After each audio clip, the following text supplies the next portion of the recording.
ವಾಹಿನಿಗೆ ಸ್ವಾಗತ. ಅಪಘಾತದಲ್ಲಿ ಮೃತಪಟ್ಟ ಬೈಕ್ ಸವಾರನ ಕುಟುಂಬಕ್ಕೆ ನ್ಯಾಯಾಲಯ ಆದೇಶಿಸಿದ್ರೂ ಪರಿಹಾರ ಕೊಡದ ಕೆಕೆಆರ್ಟಿಸಿ ಬಸ್ ಅನ್ನು ಲಿಂಗಸಗೂರು ಪಟ್ಟಣದ ಬಸ್ ನಿಲ್ದಾಣದಲ್ಲಿ ಕೋರ್ಟ್ ಸಿಬ್ಬಂದಿ ಜಪ್ತಿ ಮಾಡಿದ್ದಾರೆ. ಮಸ್ಕಿ ತಾಲೂಕಿನ ಪಾಂಡುರಂಗ ಕ್ಯಾಂಪ್ ಬಳಿ 2001ರಲ್ಲಿ ಯಾದಗಿರಿ ಘಟಕಕ್ಕೆ ಸೇರಿದ ಸರ್ಕಾರಿ ಬಸ್ ಬೈಕ್ಗೆ ಡಿಕ್ಕಿ ಹೊಡೆದ ಪರಿಣಾಮ ಉಮೇಶ್ ಎನ್ನುವರು ಸಾವಿಗೀಡಾಗಿದ್ದರು. ಕುಟುಂಬದವರು ಪರಿಹಾರಕ್ಕಾಗಿ ಲಿಂಗಸಗೂರು ಜೆಎಂಎಫ್ಸಿ ಕೋರ್ಟ್ನಲ್ಲಿ ದಾವೆ ಹೂಡಿದ್ರು. ಜೆಎಂಎಫ್ಸಿ ಹಿರಿಯ ಸಿವಿಲ್ ನ್ಯಾಯಾಧೀಶರು 66,99,675 ರೂಪಾಯಿ ಪರಿಹಾರ ಮೊತ್ತ, 8,37,450 ರೂಪಾಯಿ, ಬಡ್ಡಿ 7,525 ರೂಪಾಯಿ, ಇತರೆ ವೆಚ್ಚ ಸೇರಿ 75,44,650 ರೂಪಾಯಿ ನೀಡಬೇಕು ಅಂತ ಸೂಚಿಸಿದ್ರು.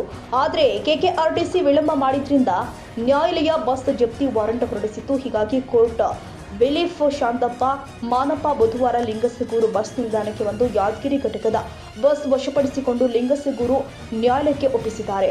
ವಕೀಲರು ಆದ ಎಚ್ ವೀರಭದ್ರಪ್ಪ, ಶಿವಕುಮಾರ್ ಎಸ್, ಮಲ್ಲಿಕಾರ್ಜುನ್ ಗೋನಾಳ, ರತ್ನಬಾಯಿ ಇದ್ದರು. Basavaraj Honnur, TV 20 Kannada, Lingasugur.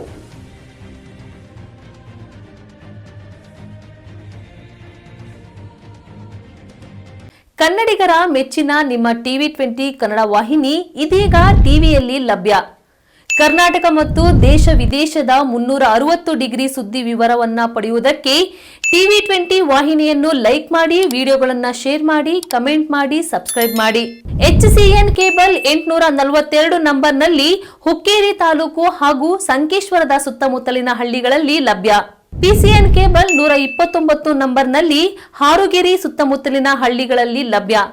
Raibag digital channel cable 80ನೇ ನಂಬರ್ನಲ್ಲಿ ರಾಯಬಾಗ ತಾಲೂಕಿನ ಸುತ್ತಮುತ್ತಲಿನ ಹಳ್ಳಿಗಳಲ್ಲಿ ಲಭ್ಯ. UDCN ಕೇಬಲ್ ನೆಟ್ವರ್ಕ್ ಉಗಾರ ಸುತ್ತಮುತ್ತಲಿನ ಹಳ್ಳಿಗಳಲ್ಲಿ ನಿಮ್ಮ ಟಿವಿ 20 ಕನ್ನಡ ವಾಹಿನಿಯೂ ಲಭ್ಯ.